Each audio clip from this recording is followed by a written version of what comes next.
আসসালামু আলাইকুম। ওয়ালাইকুম আসসালাম রহমতুল্লাহি ওয়া হুজুর, নামাজে সানা পড়ার পর আর কি কি বলতে হয় যে বলতেন তাহলে আমার ভালো হতো। আলহামদুলিল্লাহ, তোমাকে অসংখ্য ধন্যবাদ। তুমি খুব সুন্দর কথা বলছো। সানা পড়ার পর যা বলতে হবে তা হলো তোমাকে কেরাত নির্ধারণ করতে হবে। যেমন আউযুবিল্লাহ বিসমিল্লাহ এটা বলতে হবে। বলার পর আলহামদু সূরাটা পুরোটাই বলতে হবে। বলার পর অন্য একটি সূরা তোমাকে নির্ধারণ করতে হবে।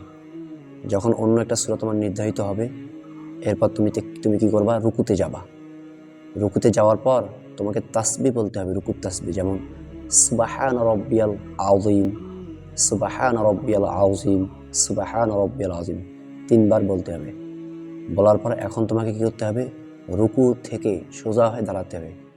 দাঁড়ায়া বলতে হবে সামি আল্লাহু লিমান হামিদা, তারপরে রব্বানা লাকাল হামদ।